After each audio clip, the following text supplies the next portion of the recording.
Seek ye first the kingdom of God and His righteousness, and all these things shall be added unto you. And when the times go rough and thought, I'll be there for you. You'll never be alone, because I'll stay by your side. Forever we will be friends.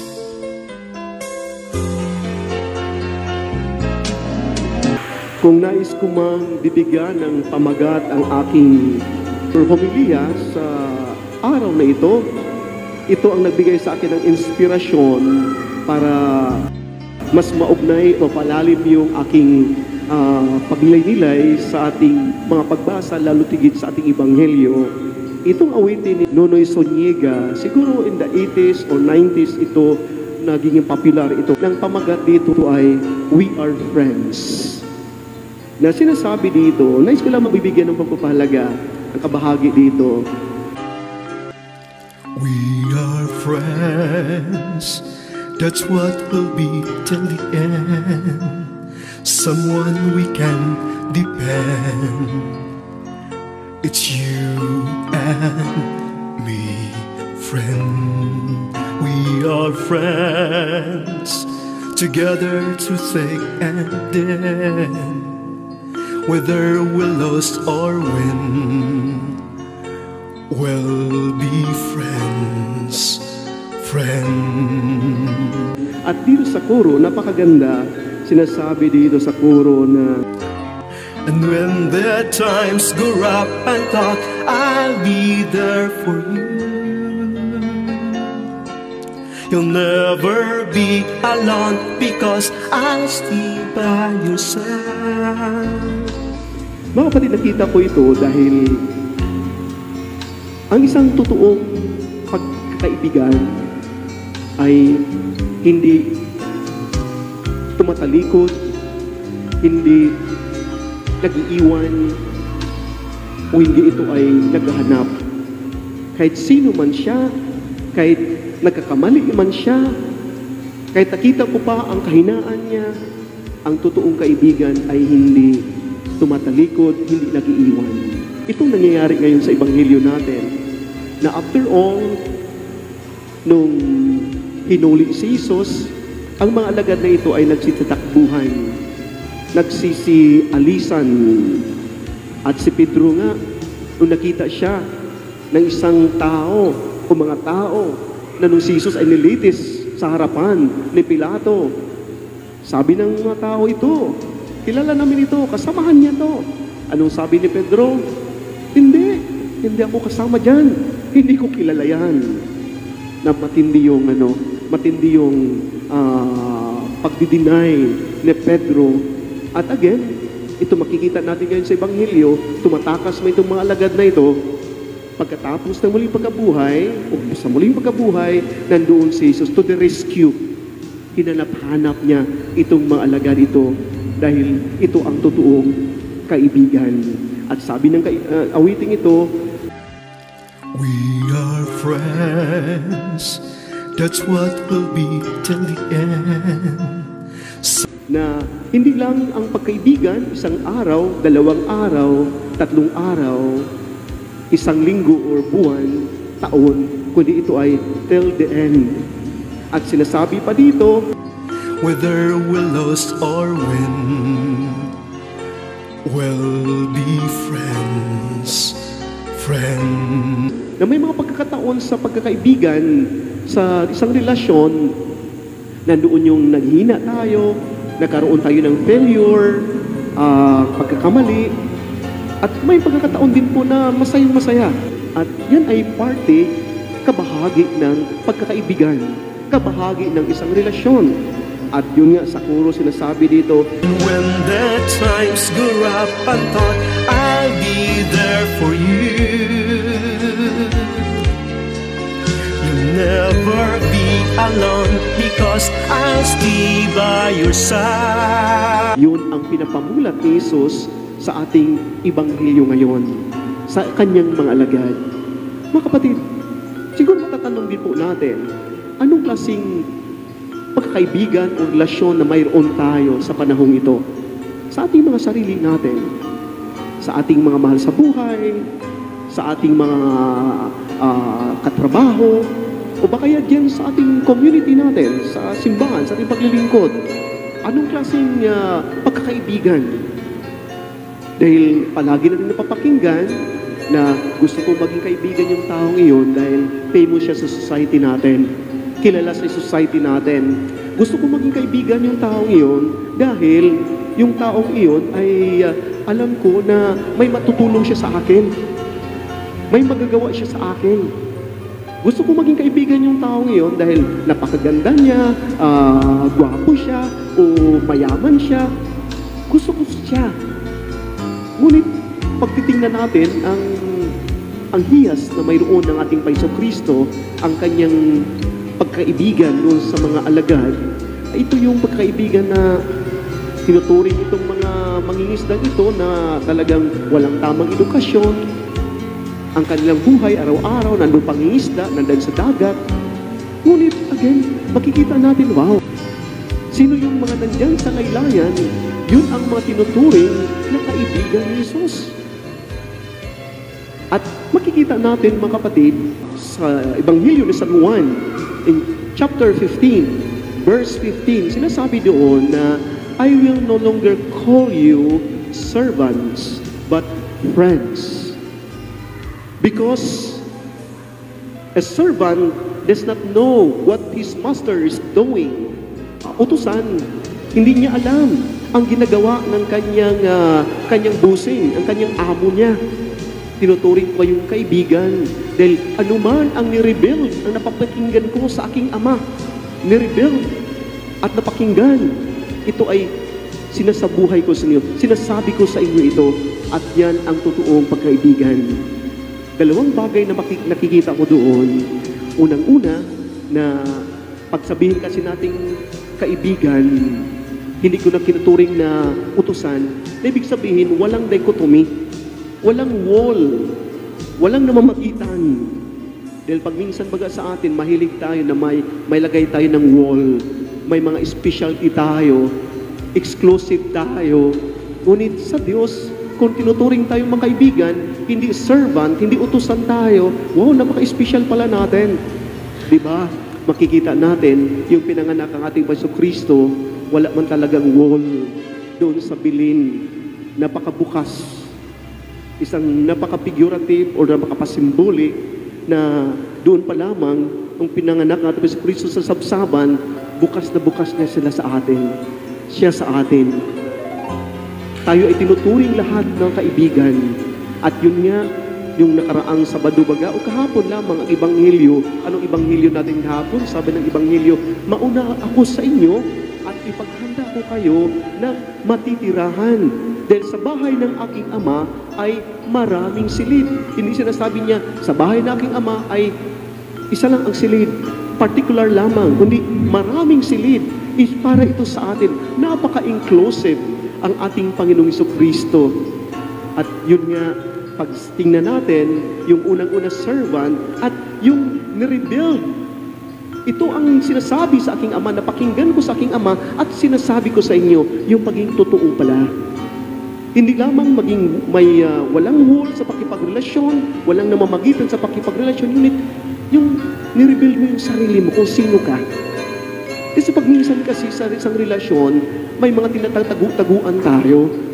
Sa isang pagkipagrelasyon, alam naman natin na matalik ng kaibigan natin yun, alam natin na asawa or mga anak o kaibigan or kapatid, nagtitiwala tayo. Ngunit, again, ayaw natin i-rebuild yung mga sarili natin. So, sa ganung paraan, may mananamamagitan, nandoon yung wall. So, ngayon, sa awiting ito ni Nunoy Zuniga, na till the end of time, paano natin masasabi na till the end of time na in the process, hindi man tayo nagre-rebuild sa sarili natin. In the process, na mamamagitan sa atin.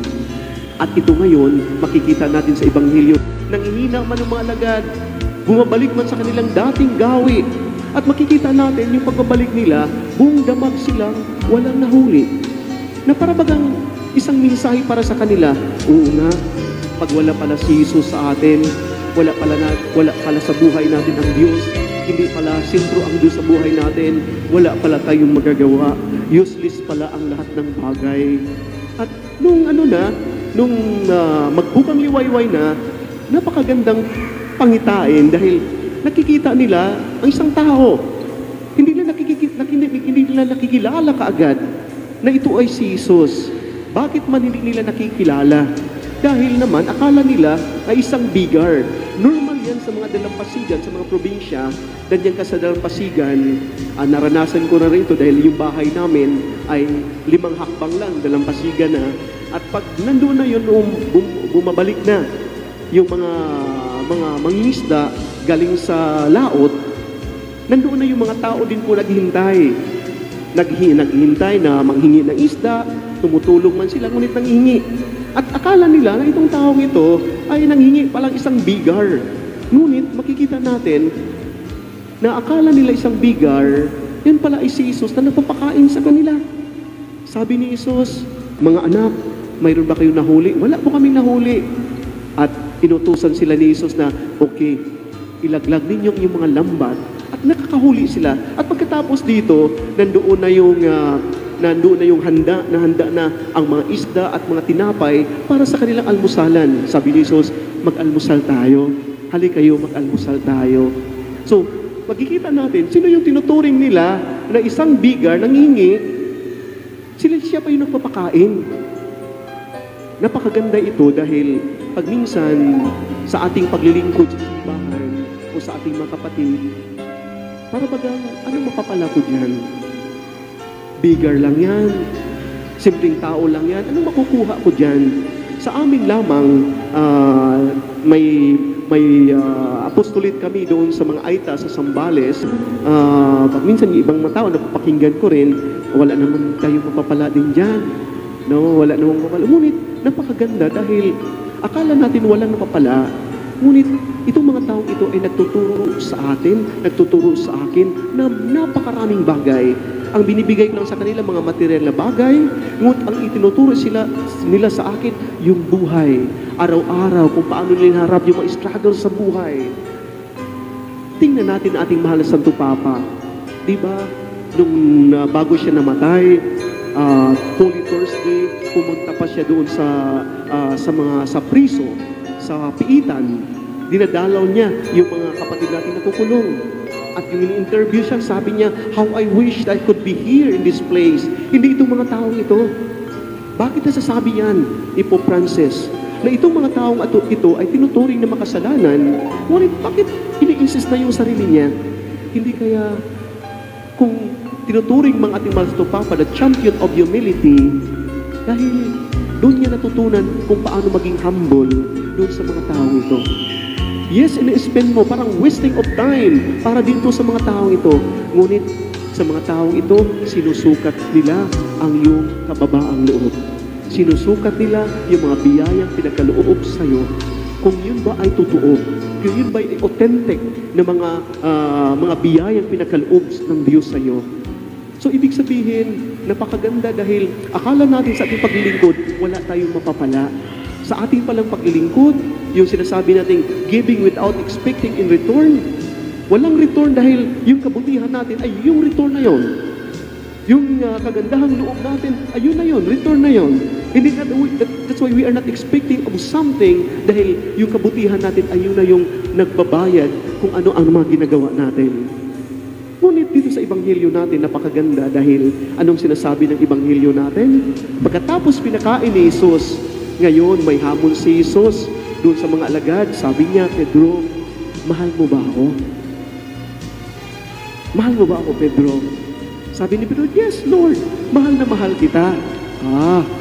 Sabi ni Jesus, sige, pakainin mo ang aking mga batang tupa. Pakainin yung mga bata na mag-undergo pa ng proseso para maging isang matured na tao. Ibig sabihin, pag isang bata, Hindi lang doon lang ang pagpapakain mo, ang pag-alaga mo. Is a process. Kagaya sa atin, pinapakain tayo, pinapalamon tayo ng ating mga magulang, inalagaan tayo. Hindi lang isang araw, hindi lang isang buwan o taon. Ang haba ng proseso. Hindi kagaya ng mga hayop, ng kalabaw o kambing ba kaya, or baka ba kaya. Pag pinanganak yan, ilang oras, tumatayo na yan. At ilang oras pa yan, tumatakbo-takbo na yan. Tayo, ilang buwan, ilang taon para tayo makapaglakad. No? At yan ang pag-alaga. Sabi, alagaan mo ang mga bata kung tupa. Alagaan yung mga bata na nandun pa sa proseso. O pakainin mo sila. At yung pangalawa dito, sabi ni, mahal mo ba talaga ako, Pedro? Alagaan mo aking mga tupa. Pangatlo, pakainin mo aking mga tupa. Napakaganda yung sequence na yon. Pinapakain sila ni Jesus, natututo, ngayon, kayo naman ang pumapakain. Kagaya din po sa atin, kung inalagaan tayo, pinapakain tayo, minamahal tayo ng ating mga magulang for how many years? Ngayon, sapat na sa atin na tayo naman ang pwedeng mag-alaga na din po. Tayo naman ay tumayo sa ating mga sariling paa na mag-alaga. Hindi lang pwedeng maging dependent lang tayo palagi sa ating mga magulang. Ito baga ang kaibahan ng discipleship at apostleship. Ang discipleship ay yung tinawag. Tinawag para sumunod. Yun ang ibig sabihin ng disciple. Pag sumunod ka, natututo ka. Ngunit ang pagiging katoliko natin, pagiging Kristiyano natin, hindi lang po hanggang tayo ay disciple. Kundi tayo din po ay apostol. Ibig sabihin ng apostol, pinapadala ka. That's why sa ating misa, tinatanggap natin si Kristo, ang katawan ni Kristo sa ating buhay, naging sentro si Jesus sa ating buhay. Ngunit, pagkatapos ng misa, anong sinasabi doon sa rito natin? Humayo kayo at ipahayag ninyo ang magandang balita. Hindi lang pala ang misa hanggang dito lang sa four corners ng ating simbahan. Doon pala sa labas, dala-dala pala natin si Kristo sa labas. Ibahagi pala natin si Kristo sa labas. At ito'y hamon para sa atin. Napakalaking hamon sa atin. Ngunit napakasarap din pong namnamin na kahit man tayo ay tumatalikod, kagaya ng mga alagad, nandiyan ang Diyos, nandiyan si Jesus nating kaibigan, nagtinuturing tayong matalik na kaibigan, at sa mga kaibigan, nandoon ang kanyang paggabay. Hindi tayo pababayaan ng ating Panginoon Kristo. Sa ating mga misyon, hindi tayo nag-iisa. Dahil ang misyon na ito ay hindi sa atin. Nagpa-participate lang tayo sa misyon ng Diyos dito sa mundong ito. Again, dito sa awiting ito. We are friends. That's what will be till the end. Someone we can depend. It's you and me, friend.